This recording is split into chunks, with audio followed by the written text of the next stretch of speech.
Hi, I'm Chris from airwindows, and I am following up a compressor thing with two very similar compressors with two very similar bit crushers, except for they're not all that similar. Here, check this out.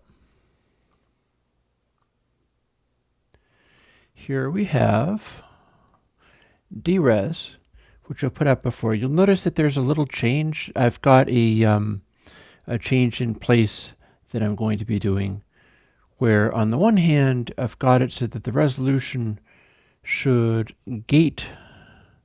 In fact, this is a fine time to test that out right now.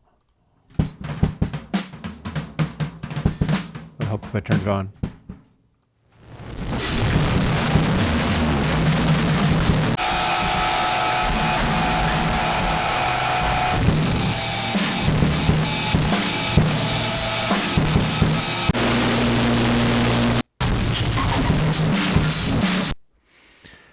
Okay, one of the problems with really low bit depths is that it is going to drag the loudest noises out as long as they're oscillating around 0. I'd have to offset it to make it gate. So, well, I did update it, but it doesn't do what people think that it would. Anyways, back to the beginnings. DRes has had some stuff renamed. This is no longer saying anything about frequency or reso because it seemed like resonance, and this is not a filter. So instead it's rate, as in sampling rate, and res, as in resolution. And it does this.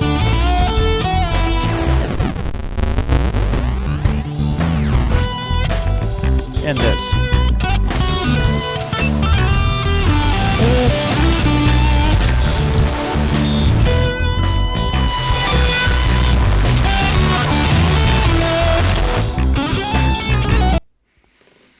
Actually, you know what? There is an experiment that I could do.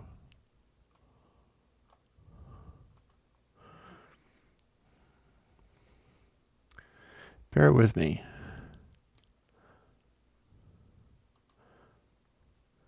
This could be a little dangerous, so let me put a filter on the output just to make sure that nothing goes unhappy with people's outputs. I'll use capacitor because I know that one does really well for filtrations. What we'll do is we'll shut DC voltage off. We'll go back to those drums again.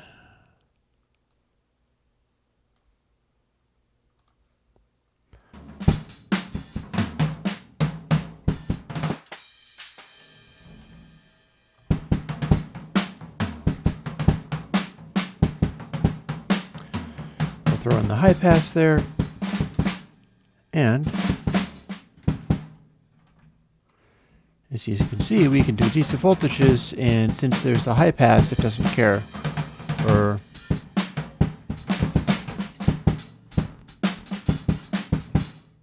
well, no, I actually threw in a bit.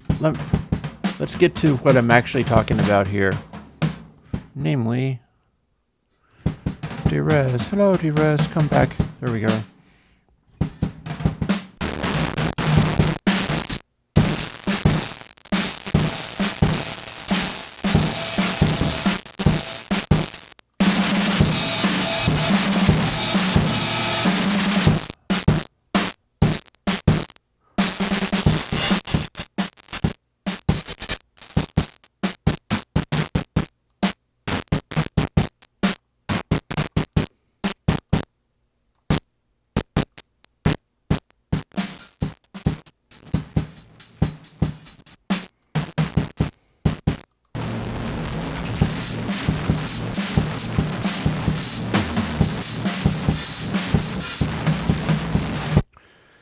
So observe how little of a DC offset you need to do to choke out DRes and make it go silent between these noises.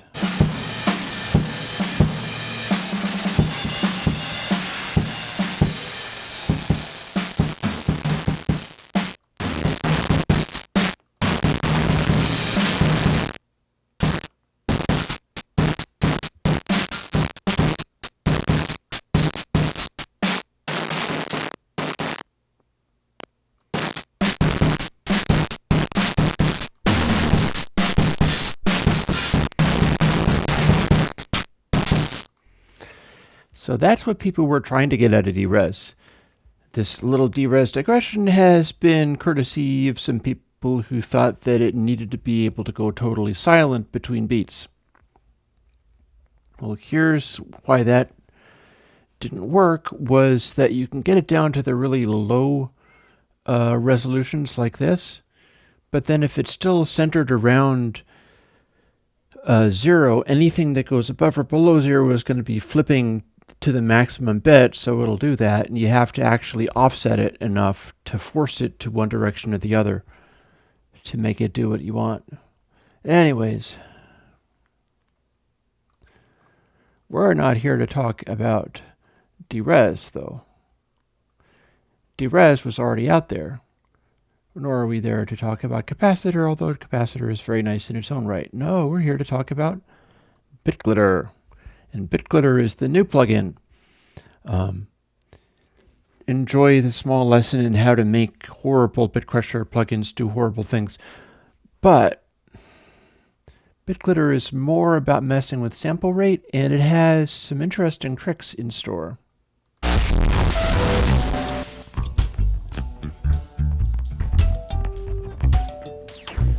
That's what DRes does. DRes is like an analog sample crusher in that it's using floating point mathematics to just place a sample crush in the correct place. And as such, it's very fluid.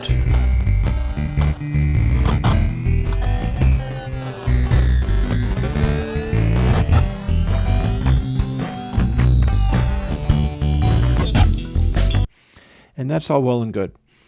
That is the DRes thing. BitGlitter does this.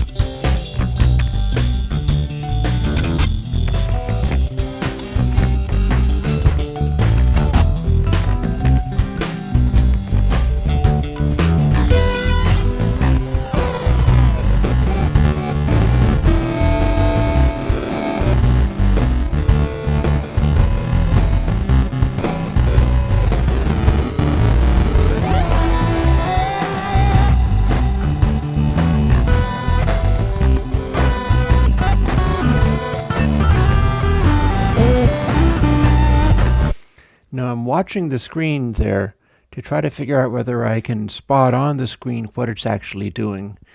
If you didn't identify it, I'll be happy to explain the distinction between the two. But there's a distinction between this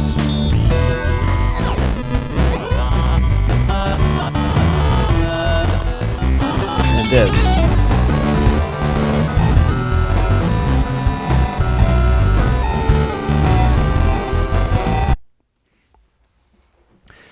BitGlitter was always designed to act more like a crappy old hardware digital device than a clean, sort of mostly pristine thing like DRes.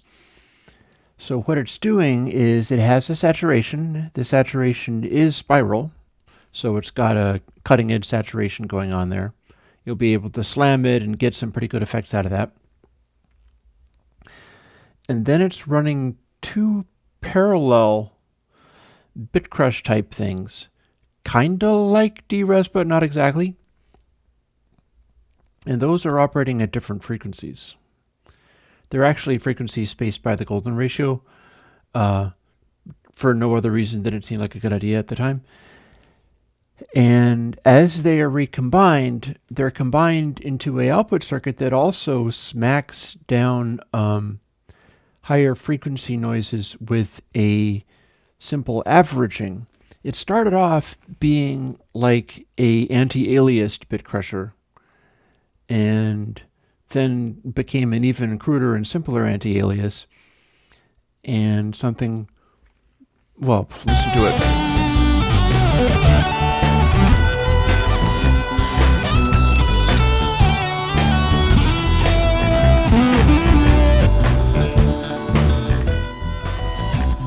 Oh, but there's more.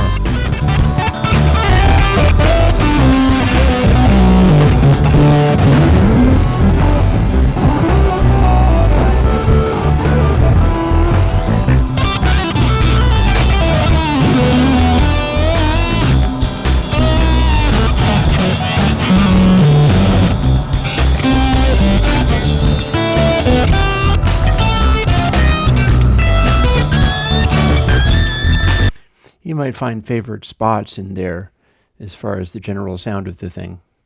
Here, let's have even more fun. Let's go and play with some drum sounds, such as they are. Here's some drum sounds such as they are.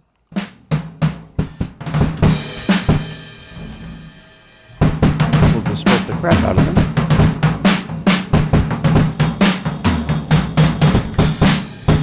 And then experiment with some of these BitGlitter.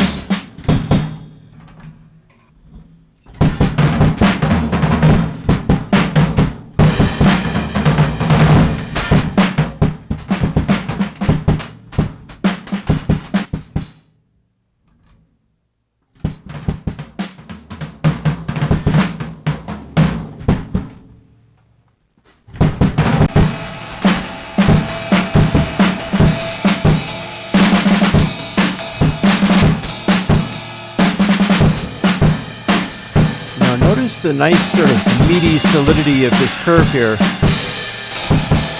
Compare that with the raw signal. It's sort of all over the map. It's very wide range.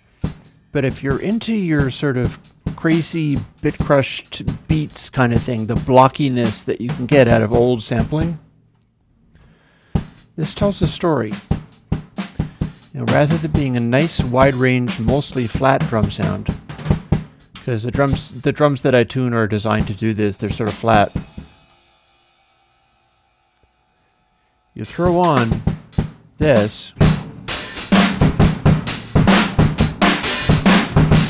everything's hitting up in the upper mid-range here. Or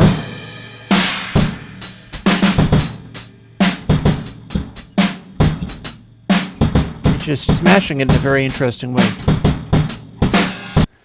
The curve there tells a story, because it's this very sculpted curve that's not hitting all in super high frequencies. Everything is being congealed together into these smashing upper mids where you can distort the heck out of them.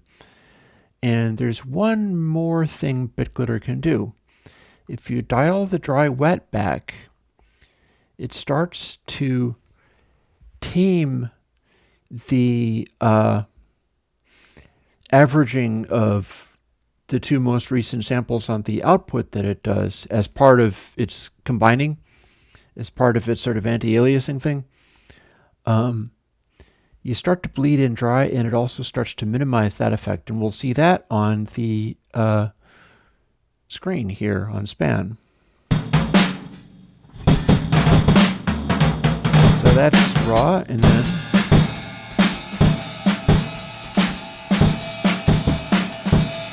see it start to come up, and then it's all pristine again.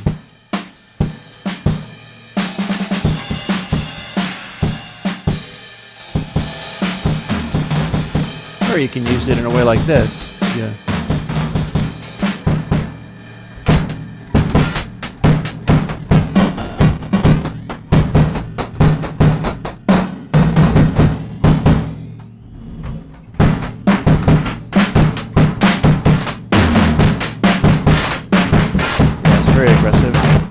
Now let's bleed a little tiny bit of that in with the dry wet.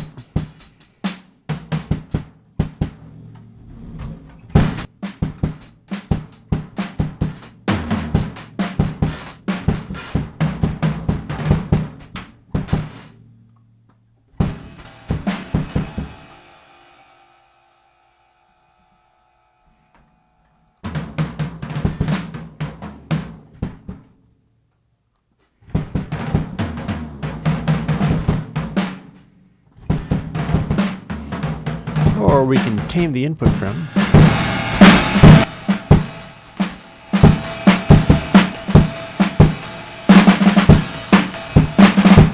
Just a bit crunchy.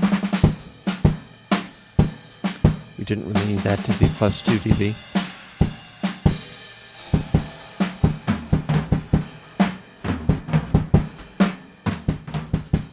And we can sort of dirty it up and mid-range it up.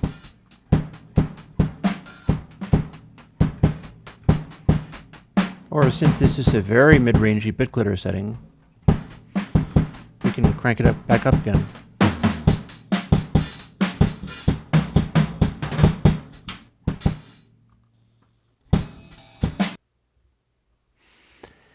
So there you have it.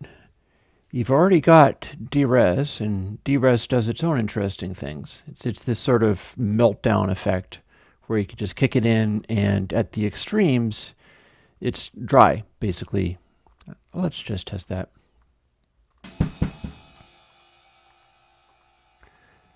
Yep, seems pretty dry to me. I think it bypasses itself.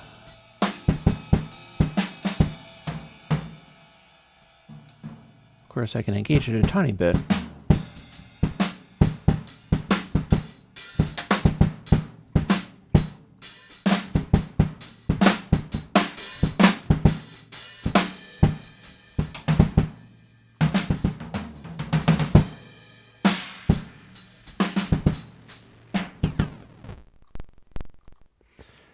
But again, this is the one that goes very clean, whereas BitGlitter is more for just trashing stuff up and giving you this very textured, very sort of old school sampler kind of style.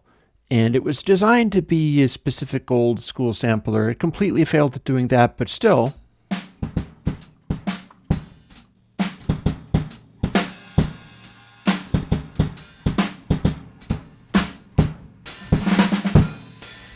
It ended up with its own quality all its own, and I think this is useful. Especially with the stage of spiral on the input there, which DRes does not have. So if you wanted something to make your drums be impactful and come off a lot like just old school sampling,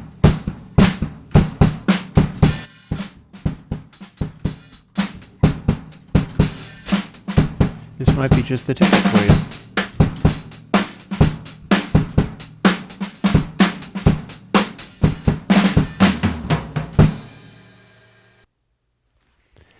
I hope you like BitGlitter. I think it might be useful. Oh, also, and I'm doing a Patreon, and all of this is supported by the Patreon. Without the Patreon, you wouldn't have this. I wouldn't still be here. So, hey, chip in. But that aside, I hope you like BitGlitter. I feel as if it might be right up some people's alley. Thank you very much. I'll talk to you later.